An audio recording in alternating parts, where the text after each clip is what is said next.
नमस्कार। आकाशवाणी जयपुर अजमेर से प्रस्तुत हैं प्रादेशिक समाचार।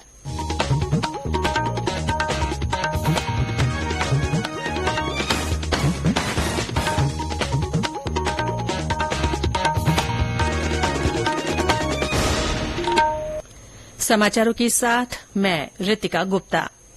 राजस्थान माध्यमिक शिक्षा बोर्ड की 12वीं कक्षा का परीक्षा परिणाम आज जारी हो गया है। बोर्ड प्रशासक महेश चंद्र शर्मा ने तीनों संकायों के साथ ही वरिष्ठ उपाध्याय परीक्षा का परिणाम भी घोषित किया। इस अवसर पर उन्होंने बताया कि कला वर्ग का परिणाम 96.88%, विज्ञान वर्ग का 97.73% और वाणिज्य वर्ग का 98.95% रहा है। परीक्षा में कुल 8,66,000 से अधिक विद्यार्थी पंजीकृत थे।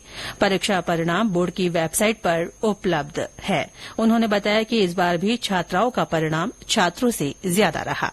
तीनों संकायों के परीक्षा परिणाम, वाणिज्य वर्ग, कला वर्ग, विज्ञान वर्ग की परीक्षाओं का परिणाम एक साथ घोषित किया है हमने, जिसके लिए हमारी टीम ने काफी कठिन परिश्रम किया है। मैं हमारी पूरी माध्यमिक शिक्षा बोर्ड की पूरी टीम को भी बधाई देता हूं। इसमें 1,65,864 छात्रों में से 1,37,458 छात्र और 92,207 छात्राओं में से 85,014 छात्राएं प्रथम श्रेणी से उत्तीर्ण हुई हैं। ऐसे ही जो वाणिज्य वर्ग की परीक्षा थी, जिसमें छात्रों का उत्तीर्णता प्रतिशत 98.66 है और छात्राओं का उत्तीर्णता प्रतिशत 99.51 है। ऐसे ही जो कला वर्ग की परीक्षा थी, जिसमें भी छात्रों का उत्तीर्णता प्रतिशत 95.80 है तथा छात्राओं का उत्तीर्णता प्रतिशत जो है वो 97.86 है। तो तीनों ही संकायों में छात्राओं का जो प्रतिशत उत्तीर्णता का प्रतिशत वो छात्रों से अधिक है।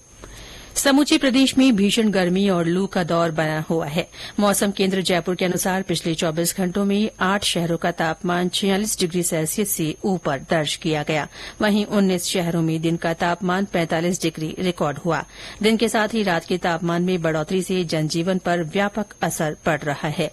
केंद्र के अनुसार धौलपुर और जालौर में 46.5, सीकर के फतेहपुर और कोटा में 46.2 और करौली तथा पिलानी में अधिकतम तापमान 46.1 डिग्री सेल्सियस दर्ज हुआ।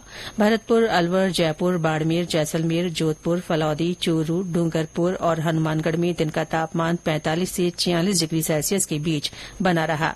विभाग ने इस सप्ताह हीट वेव जारी रहने की संभावना व्यक्त की है। भीषण गर्मी और लू को देखते हुए जयपुर के सवाई मानसिंह अस्पताल में आज मॉक ड्रिल की गई। मेडिकल कॉलेज के प्राचार्य डॉ दीपक माहेश्वरी के निर्देश पर अस्पताल के बाहरी इलाकों में पानी का छिड़काव किया गया और अग्निशमन यंत्र को जांचा गया। मॉक ड्रिल के दौरान व्यवस्थाओं को भी परखा गया। सरहदी जिले जैसलमेर में भीषण गर्मी के बीच राज्य पक्षी गोडावण को तापघात से बचाने के लिए वन विभाग सतर्क हो गया है। मरू राष्ट्रीय उद्यान में गोडावण सहित विभिन्न वन्य जीवों को पानी की समुचित व्यवस्था के लिए इंतजाम किए जा रहे हैं। विभाग की ओर से टांकों और होदियों में पानी भरा जा रहा है। इसके अलावा 75 एनक्लोजर भी बनाए गए हैं। विभाग के कार्मिकों को गश्त के दौरान पानी साथ रखने के निर्देश दिए गए हैं, जिससे खाली कुंडों को तुरंत भरा जा सके। लोकसभा चुनाव के 5वें चरण के तहत आज 6 राज्यों और 2 केंद्र शासित प्रदेशों की 49 सीटों पर वोट डाले जा रहे हैं। सवेरे 11 बजे तक लगभग 24% मतदाताओं ने अपने मताधिकार का प्रयोग किया। इस चरण में उत्तर प्रदेश की 14, महाराष्ट्र की 13, पश्चिम बंगाल की 7, बिहार और ओडिशा की 5-5, झारखंड की 3 तथा जम्मू कश्मीर और लद्दाख की 1-1 सीट शामिल है। इस चरण में कई मंत्रियों और सांसदों सहित 695 उम्मीदवार मैदान में हैं। भीलवाड़ा के बहुचर्चित भट्टी कांड में पोस्को कोर्ट आज फैसला सुनाएगी। मामले में 2 लोगों को दोषी ठहराया गया है।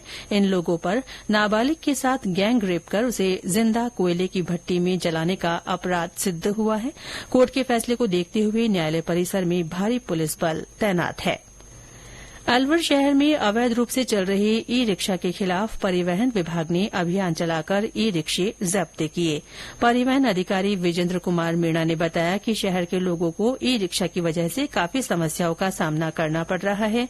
यहां 5,500 से ज्यादा ई रिक्शा का रजिस्ट्रेशन हो चुका है और इनमें से बहुत से किराए पर संचालित किए जा रहे हैं।